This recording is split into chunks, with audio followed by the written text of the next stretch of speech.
Good afternoon. I'm Ian Tomson-Smith, MD of Policing TV, and this afternoon I am very pleased to have with me Josh Hartlage from AdventFS. Hello, Josh.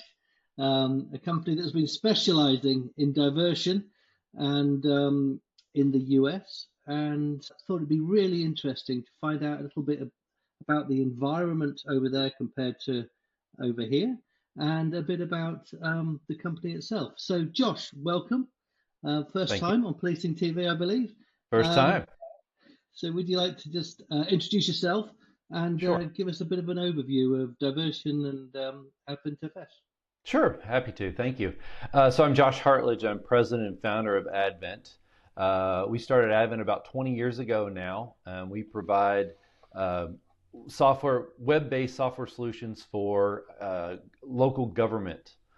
So we work in several different areas, but primarily we focus on providing and managing, using our software to manage diversion programs for different types of what we call agencies. And we call them agencies because we deal with a lot of different types of offices. So we work with prosecutors, we work with probation, we work with pretrial, we work with courts, and all different facets. And the reason why is because in the states, it can vary from state to state and even county to county as to who's responsible for providing different types of programming.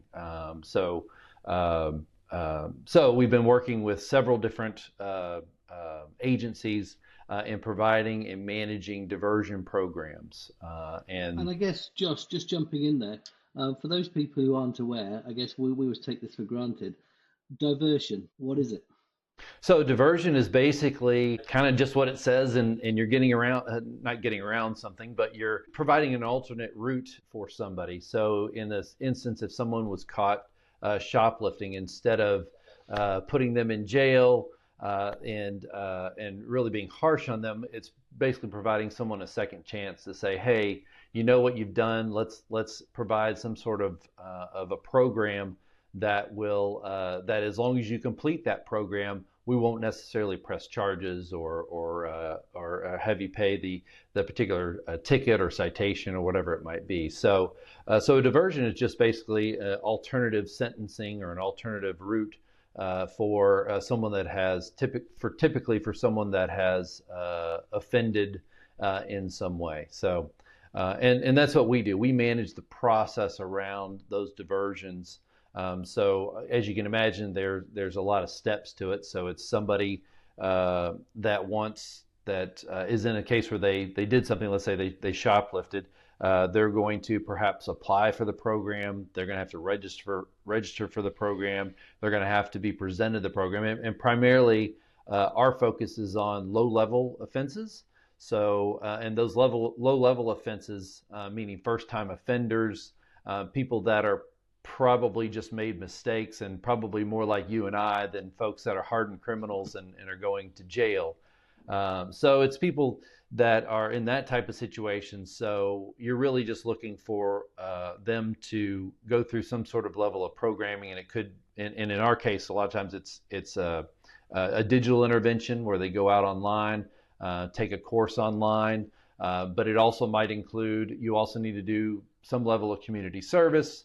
Or you might have to pay a fine as well, or some sort of a fee type thing. So we manage that whole process for the different agencies, whether it be prosecutors or police or probation officers or whatever, and so that they have a place, a one-stop shop, so to speak, where they can go in to a platform, see where the offender is throughout the process, make sure they're completing what they're supposed to do, and of course at the end, making sure they receive the whether it be a certificate or some sort of an email that comes to them that says you completed what you had to do, and we're going to make the appropriate steps, or take the appropriate steps within the criminal justice system to make sure that you are complete, and you don't have to go any further. You don't have to go to jail for what you've done. So as long as you complete what you're supposed to do.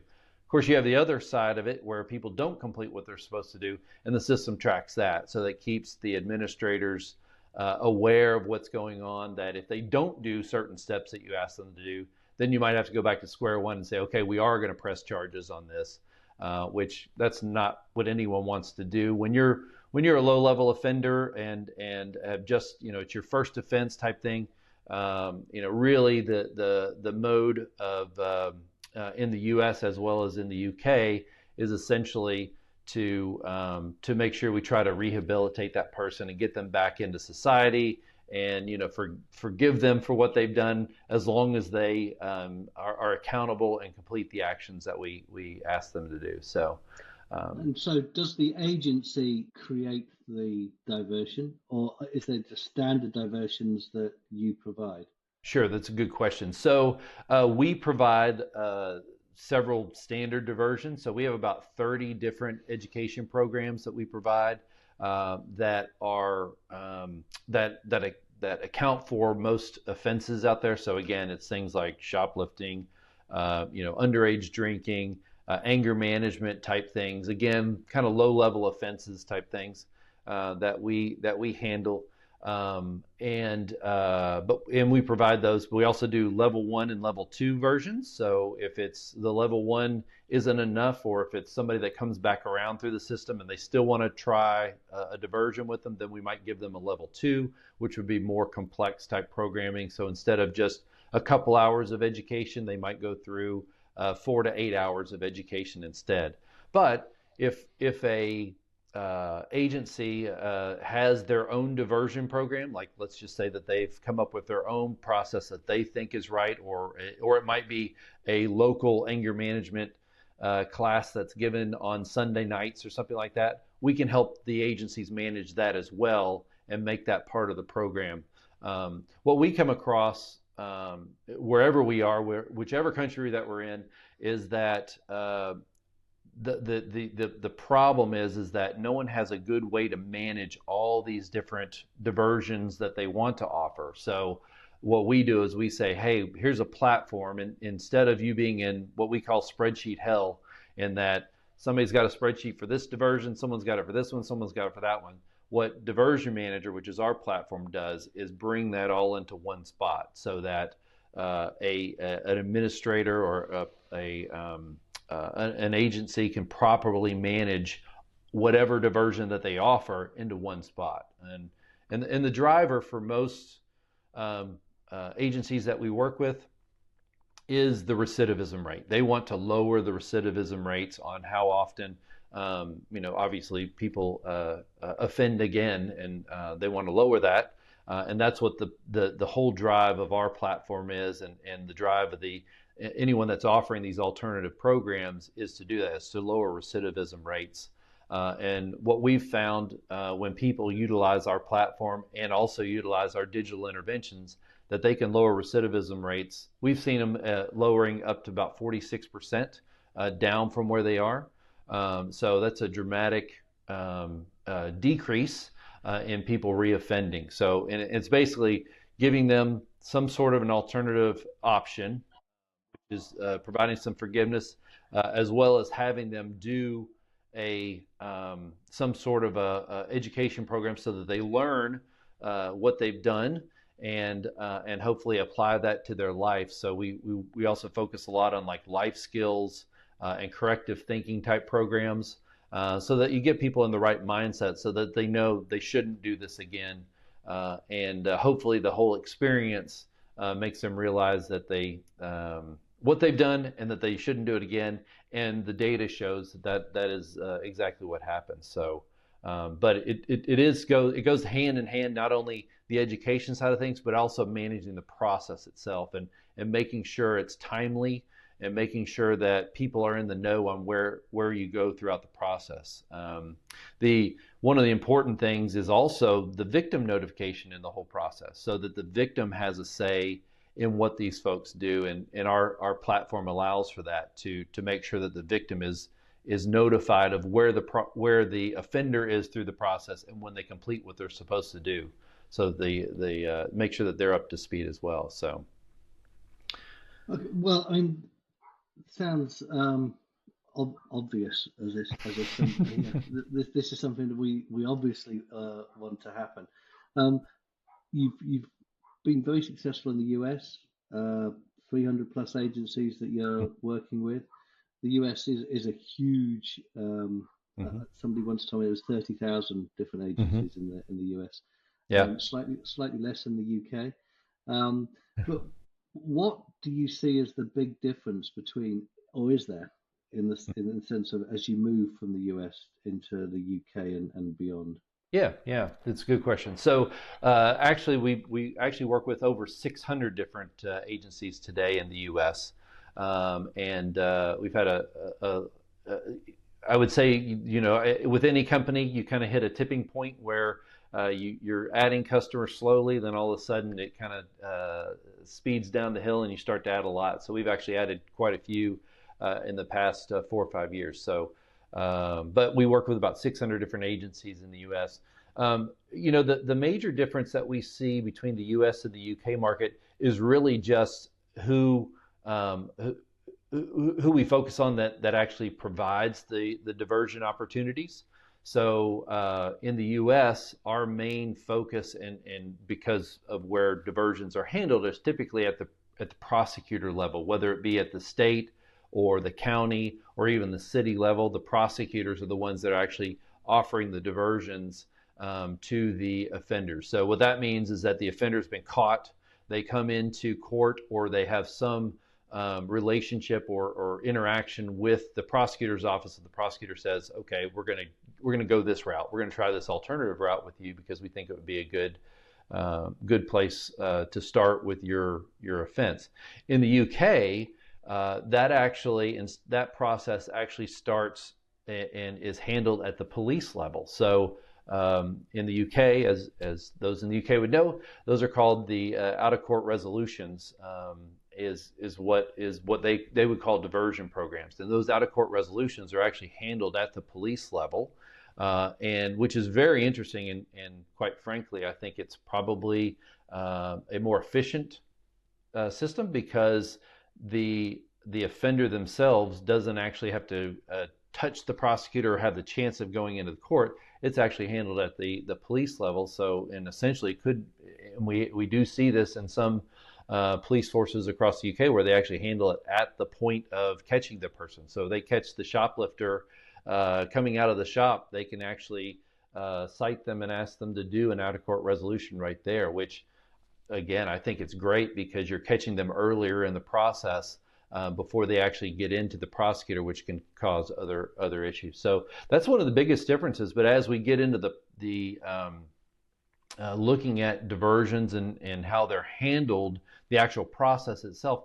is very similar. So we were lucky, being a software company, we were able to take our software in the U.S.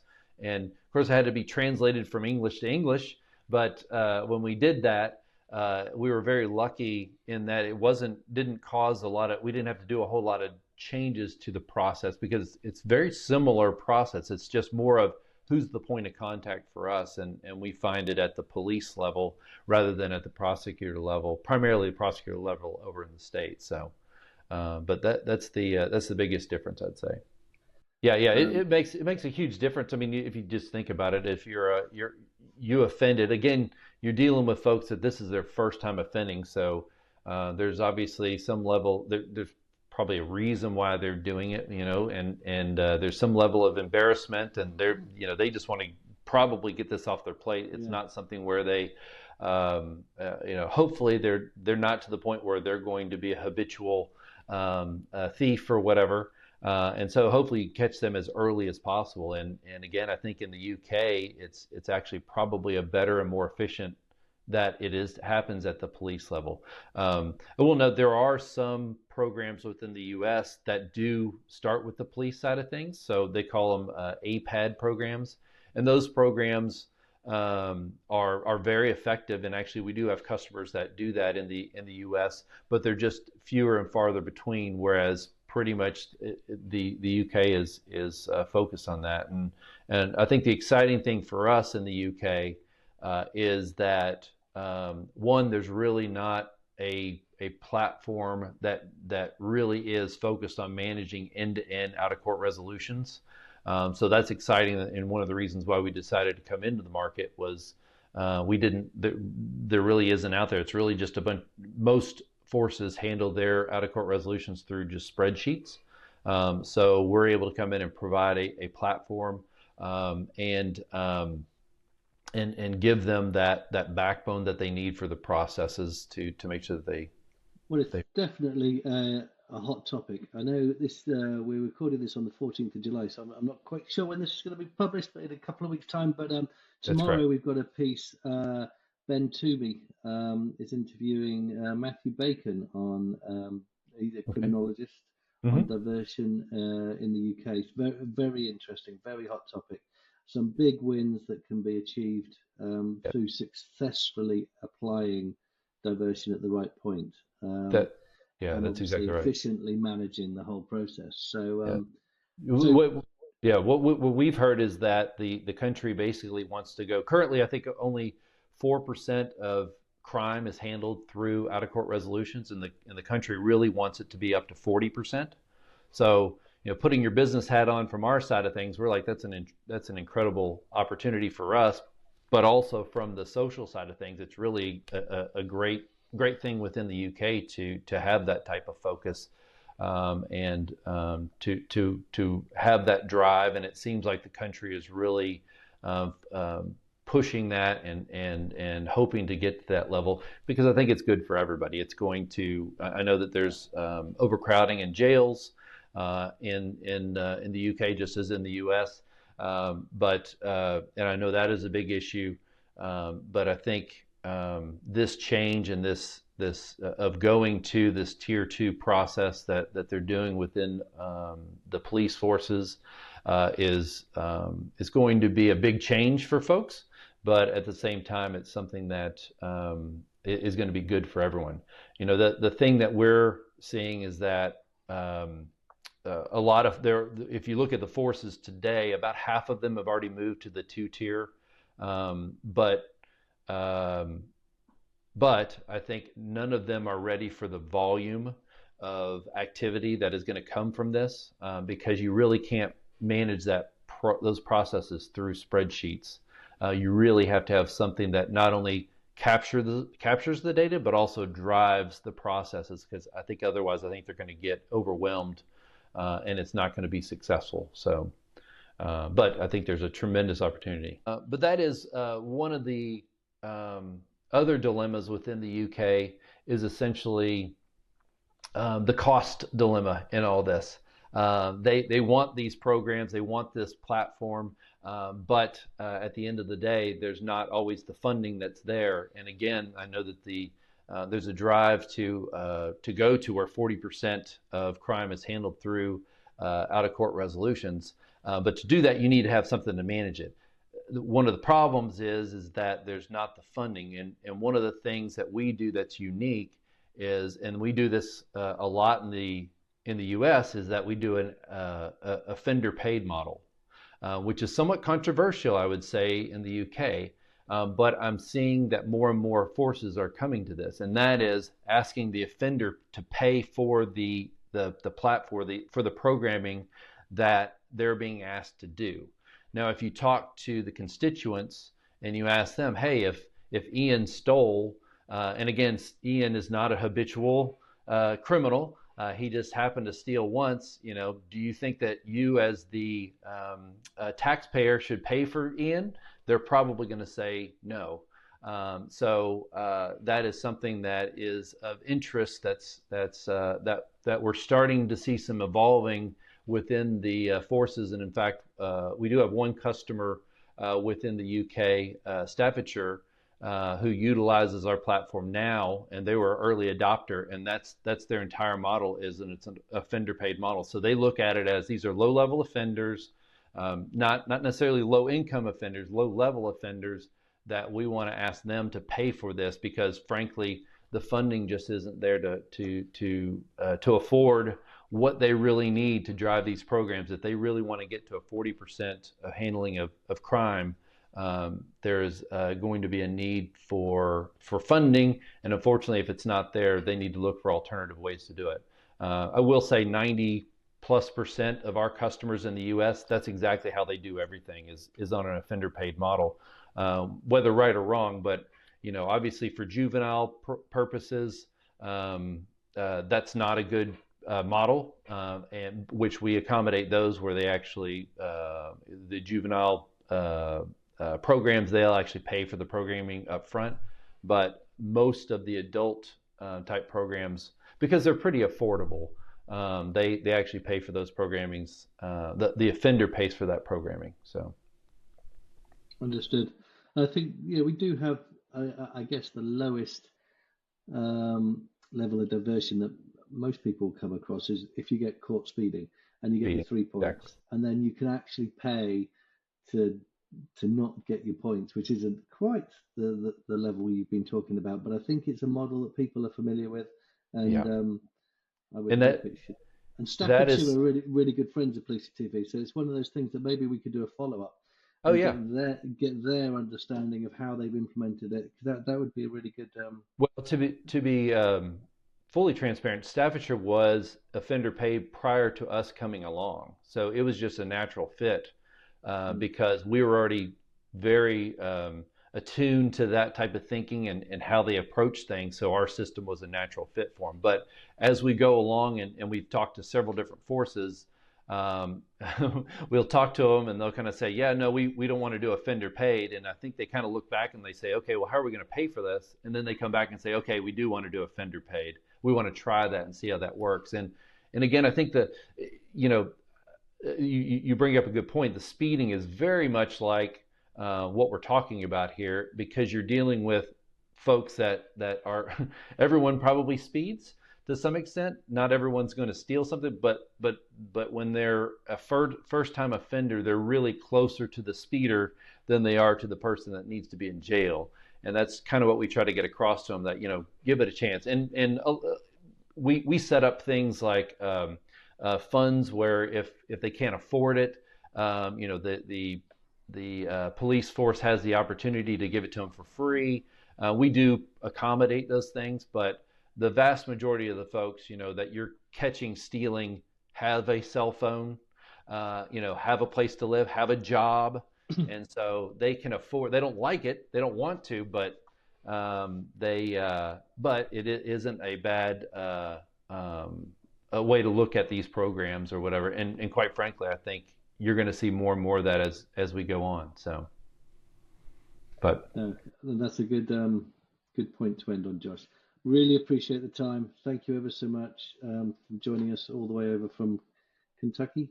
Kentucky, Uh, that's right. See my bottle of bourbon there, made right here in Kentucky. Look forward to some good follow up with the likes of Staffordshire. So take care, Josh. Thank you very Thanks, Ian. much. Appreciate it. Take care. Bye. Bye bye.